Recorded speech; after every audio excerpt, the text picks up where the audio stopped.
जय हिंद साथियों, मैं आपका साथी रघुवंश सिंधु, संयोजक विश्व का सबसे लंबा तिरंगा समिति।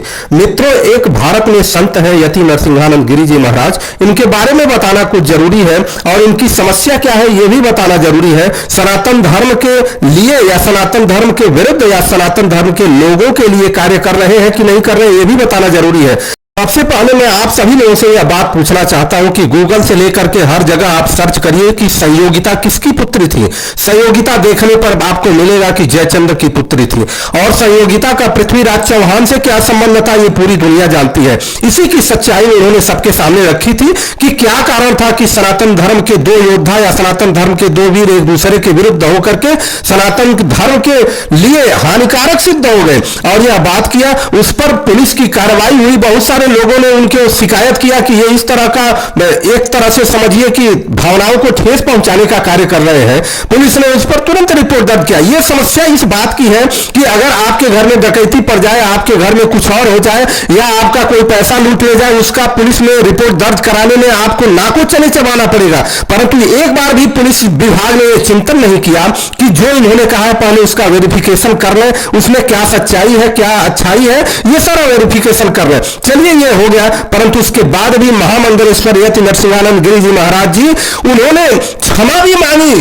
एक समाज से उन्होंने क्षमा मांगकर भी कहा कि अगर आपके भावनाओं को ठेस पहुंचा है तो इसके लिए मैं क्षमा चाहता हूं, क्योंकि मैं नहीं चाहता सनातन धर्म के लोग एक दूसरे के विरुद्ध कार्य करें, सनातन धर्म के लोग एक दूसरे के विरुद्ध खड़े हो। इस प्रकार से उन्होंने ये बात भी कहा।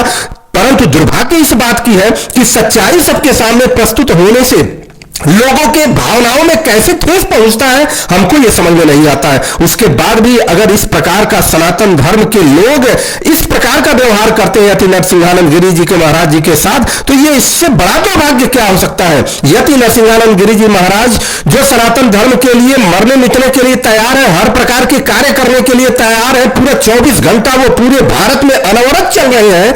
ऐसे महान योद्धा को, ऐसे महान वीर को और ऐसे महान संत को अगर हम सपोर्ट नहीं कर सकते, समर्थन नहीं दे सकते, तो कम से कम उनका पांव खींचने का भी तो कार्य ना करें। हमें इसका चिंतन करना पड़ेगा कि सनातन धर्म सुरक्षित कैसे होगा, सनातन धर्म की सुरक्षा कैसे होगी अगर हम इस तरह का व्यवहार करते चलेंगे। हम यति नरसिंहानंद गिरी जी महाराज जी के चरणों में वंदन करते हुए मैं इस बात को, इस सनातन धर्म के लोगों के तरफ से मैं उनसे क्षमा याचना मांगता हूं कि आप हमें क्षमा करें कि हम आपके साथ उस तरह से खड़े नहीं हो पा रहे जैसे होना चाहिए था। अगर यही जिस प्रकार से आप समर्पित होकर के पूरी दुनिया में अपनी आवाज को बुलंद कर रहे हैं, अगर किसी और पंथ या किसी और जगह के होते तो आज आपकी स्थिति कुछ और होती। और सनातन धर्म में लोग केवल अपनी भावनाओं का ध्यान रखते हैं। हमारी भावनाएं गलत हो या सही हो इससे कोई लेना देना नहीं है। सनातन धर्म, हिंदू धर्म नष्ट हो रहा है इससे कोई लेना देना नहीं है। आपने देखा है अभी हिंदू धर्म की मुख्य धारा से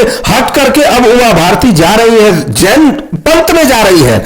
उसका कारण क्या है, इस पर कभी चिंतन नहीं किया सभी लोगों ने। तो इस पर हम आप सभी